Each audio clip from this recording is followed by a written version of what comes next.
Hi, I'm Annalisa, I'm Maggie. And I'm Nicole. and this is Unconditional, the podcast.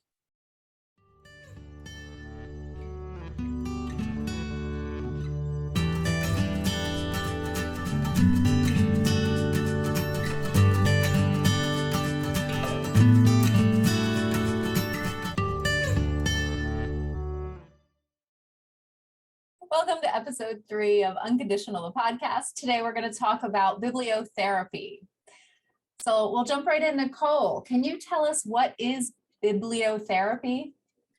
Sure. So bibliotherapy overall is meant to bridge the gap of making sense of what's going on in your mind and body by using books and stories. And so this is also used to provide, different information, support, and guidance that can be found in those books and stories, right? So they break it down into 4 different types of bibliotherapy, right? So one being creative bibliotherapy. So this is more of like a book group, right? So you're reading a book in a group setting, and then you're looking at those stories, maybe they're poems, fiction, and discussing in a group setting. There's also developmental bibliotherapy, which is meant for educational settings. So at a school or maybe just at home as parents or guardians talking to children and adolescents about issues like puberty, maybe like social situations. There's also prescriptive bibliotherapy. So this is using self-help books, and this could be in a clinical setting or at home, and it's to help modify thoughts, feelings, and actions. And then there's therapeutic bibliotherapy, which is using bibliotherapy or, with different stories and books in conjunction with other types of therapy. So as you can see, there's a wide variety of different ways to use bibliotherapy. Ones that are more commonly talked about as like the typical bibliotherapy would be like the self-help kind of books. But as you can tell, like even with like creative bibliotherapy or developmental, it can be something that's not as clinical. It could be something just to get some sort of support and guidance. And I will say that in a clinical setting, I don't always lean into self-help. I often do, but there are times when I'll invite my clients to read a first-person narrative written by someone who's experienced similar things to them, right? So let's find a book written by someone who has, managed to cope with ADHD without medication and see what their experience was like, right? If that's something that my clients say is important to them. Or let's find those first-person narratives that are written by people in the LGBTQ community, right? Let's lift up their voices and see if we can connect, on that level with someone else that's like us. But I also will bring poetry into the therapy room. I'll invite my clients to actually do the writing, and then we'll read what they wrote. So there's all different creative ways to make it work in a clinical setting, or you can just read it on your own, not with a therapist. I was just about to ask, because coming from a communications background, we always kind of studied that reading and writing go hand in hand. The more you practice and habitualize reading, the more you'll be inspired to journal or just jot down thoughts, etc. So I guess my question was going to be, is it just an intake of content, just reading, or is there kind of like a writing element involved? Yes, short answer. Depending on what my client's reading, I'll have them respond to the text that we're reading. So a lot of times they'll say, let's focus on this chapter, read through the chapter and respond to it. So what stood out to you? Maybe what would you add to this chapter? Is there something that was challenging for you to read? Was there something that maybe you need more clarification on? Or free write, right? Like just put like thoughts on paper while you're reading that text, and then we'll discuss it, while we're in session. But just thinking on a more personal level, when reading books, a lot of times I'll jot things down just so that I know what's going on, right? Like, or, ooh, this sounds like a really cool, technique that they're talking about in this book. I'm going to write it down so that I can explore that a little bit later. As a narrative therapist, we love letter writing. It is our favorite thing. And my favorite chapter of Unconditional was Love Yourself Like Your Dog Loves You, which is where I teach the reader how to sort of invite their pet into the letter writing process. And it's like, you imagine, what would my dog or what would my cat say to me about this situation, or say to me about me? How would they talk about my strengths? And you actually write the letter, right? Dear Maggie, blah, blah, blah, love Stevie.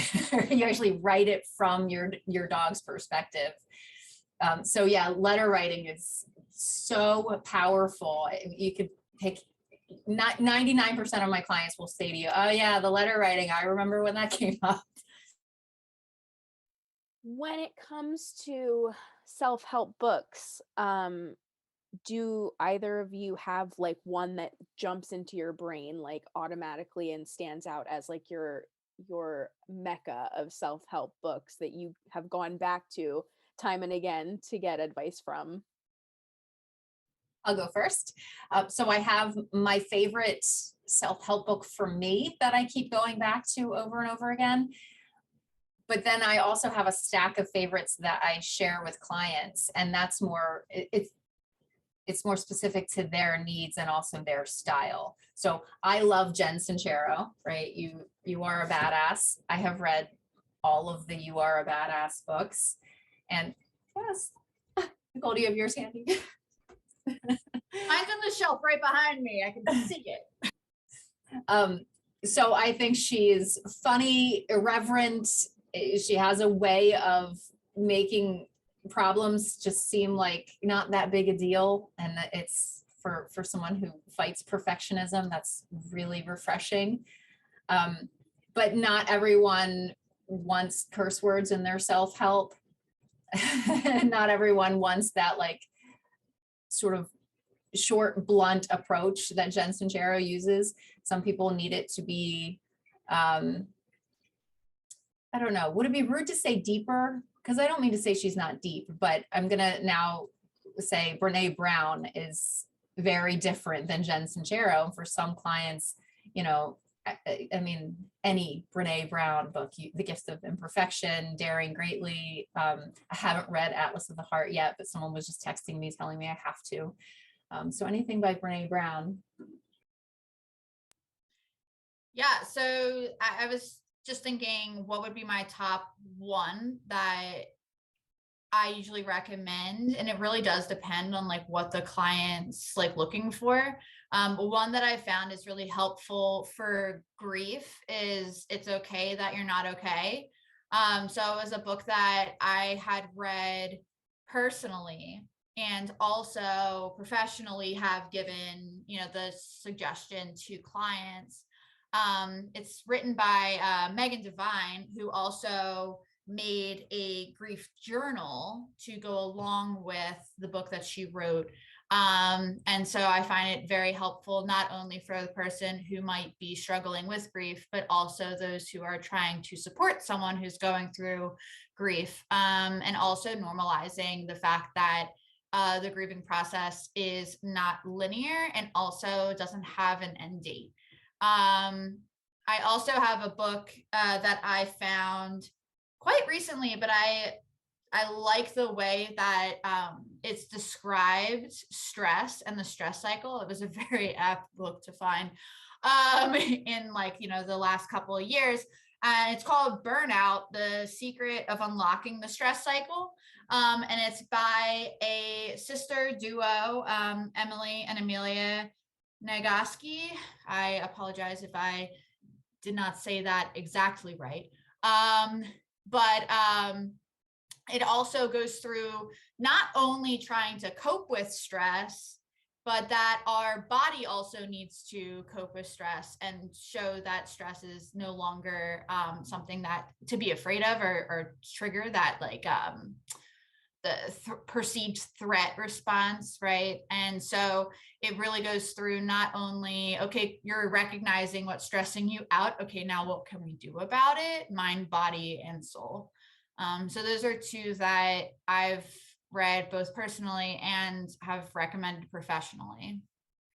I have more and more books popping into my head that I want to like recommend to people, but I will stop myself there and maybe say we could put together a list if folks are interested. Put it in the comments, maybe. Feeling anxious, stressed, or overwhelmed? Join local Montgomery County author and animal-assisted therapist Annalisa Smithson for a 21-day journey of compassionate, playful self-discovery. Readers will relish this timely, easy-to-digest pilgrimage of self-love, which Smithson offers through 21 snack-sized chapters that can be easily digested before breakfast. Unconditional: Learning to Love Your Authentic Self is available for digital download on Amazon today for only 99 cents. It's only for a limited time, so get your copy today. Go to annalisasmithson.com for more information.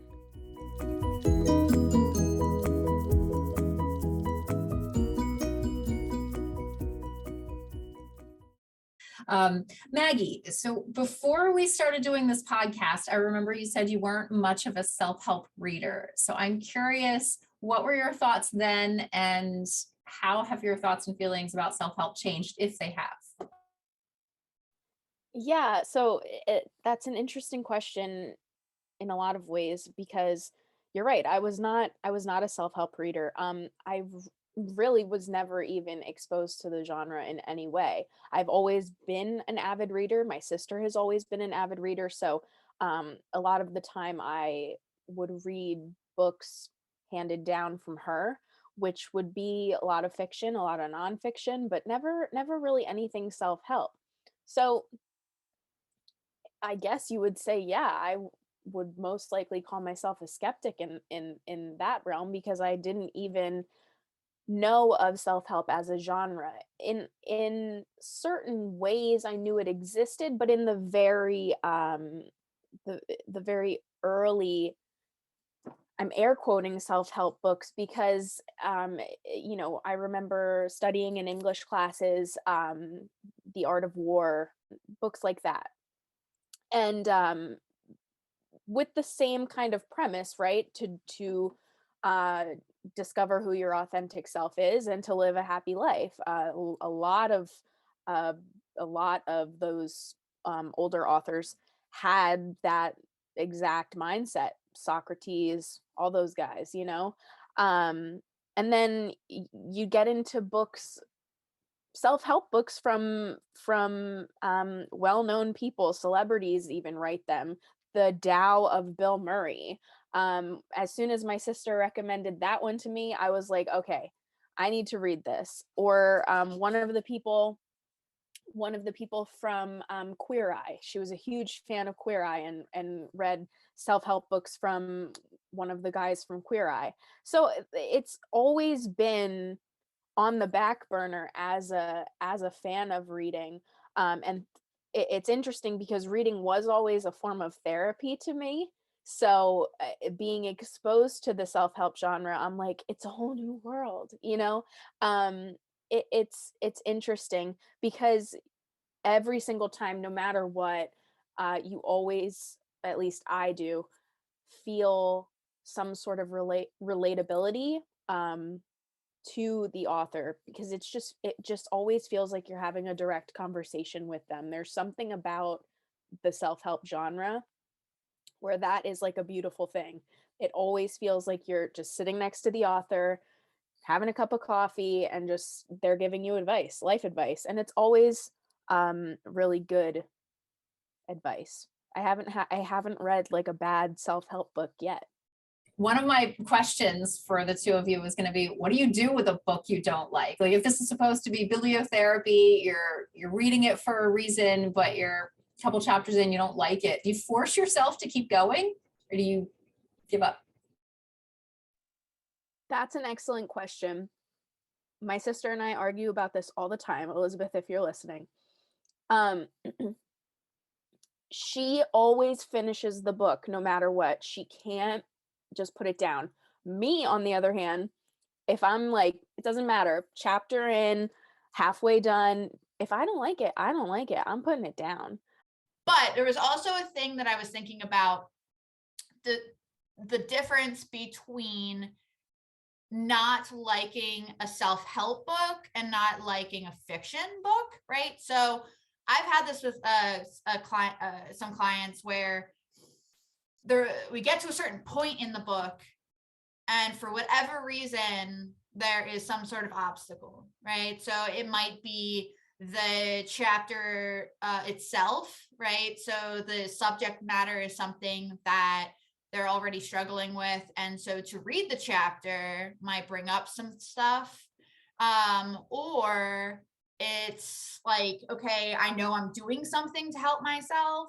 And so there could be roadblocks there of like, this is uncomfortable looking into something that can help me. And so a lot of times, if I'm talking like in like the therapy setting and using bibliotherapy in a more therapeutic or prescriptive way of like having that conversation, what about this particular book or this particular part of the book are you not enjoying? And is there something that's going on a little bit deeper that's causing this stop? Because like fiction, yeah, like there's certain things that are just like not your cup of tea, totally cool. But I do like to challenge just a little bit if we're doing more of the therapeutic bibliotherapy, because 9 times out of 10, something else is going on that's causing that like feeling of, oop, don't want to go there. But also, yeah, like there's also the 1 out of 10 that it's just not a good fit, right? Like, you know, certain counselors aren't a good fit for certain people. Certain self-help books aren't really good for certain people. And so even if I recommend one to somebody and I think that it might be beneficial from my lens, they might start reading it and be like, like I was actually thinking of something a little bit different. And I actually want to focus more on like this subject. And so finding something that would fit a little bit better in that respect. Okay, so I want to close out the podcast in the same way we did the last one with Harry Potter. So is Harry Potter bibliotherapy for you, and why or why not? 110% yes. And I will say why. As I was growing up, the books were coming out. And so there were certain things that were being represented in a little bit of a different way within like Harry, Ron, Hermione's like experiences at Hogwarts, even like some of like the professors or what have you, right? Like, you know, I might not have necessarily had to like get into the Chamber of Secrets, but maybe I had my own stuff that I was keeping behind a locked door that I was trying to figure out how to open and be, you know, more, you know, expressive about other people, or I was having difficulty expressing myself to somebody else. And I saw it being mirrored by some of the characters. And so as they got older, I was getting older and I was able to kind of go back and forth between the books and reality. And so there's also that part of just escaping from some of the stuff that was going on, right? Like this cool magical world that has all of these awesome like creatures and like storylines and characters, and just Hogwarts like sounded so much better than my high school. No shade to my high school, but like you didn't have magical creatures. So I love all fantasy, like fantasy and sci-fi are my favorite genres. And the average kid who stumbles into a fantastical world and discovers that he's special in some way, right? Has these special powers that begin to blossom with puberty. And then he goes on, it's usually a boy, to save the world in some way, right? To defeat the evil. This has got to be a script somewhere. They must teach this in Sci-Fi Fantasy 101, right? Because this is so common. And I'm okay with that. I will just keep reading. You keep churning out those fantasy coming of age novels. And even though I'm almost 40, I will keep reading them and loving them. My absolute favorite is David and Lee Eddings, which was written they wrote it in the 80s. It's the Belgariad series, and it's the same script that I just described. And I love it dearly. And like, if I'm home sick for a week, you can bet that's what I'm reading. But I still would lean into Harry Potter being more of a bibliotherapeutic experience because of the connection that I have with the other Potterheads, right? I don't know of any Belgariad heads or whatever. That's like, I don't think that's a thing, but there are so many other people that were just, that were also touched, in a really special way by the Harry Potter series. And so being able to connect with you all is part of that therapeutic experience for me. So. That's such a good point, and really is a nice bow on, well, the podcast, but also like full circle of the different types of bibliotherapy, right? Like Harry Potter really can hit upon all four of the types of bibliotherapy that I had mentioned in the beginning, right? That creative bibliotherapy of talking in groups and getting different perspectives on the series. Developmental bibliotherapy for children and adolescents going through a lot of different different situations. Prescriptive bibliotherapy, now, like, this one can be stretched a little bit on certain chapters or pieces of Harry Potter, because there are psychological things that are mentioned and can be explored further from the series. And then also therapeutic of going along in with your friendly neighborhood therapist and talking about different parts of the book that that you really can connect to. So what a great way to come full circle, guys. We went from from beginning to end in a beautiful way. All right, so what are we sending off our listeners with self-care wise today? What do we think? Besides the self-care of checking out Lisa's new book, I'm also thinking, think about some of the books that maybe you are reading and how they can apply to bibliotherapy, right? Like, what are you getting out of your reading material these days?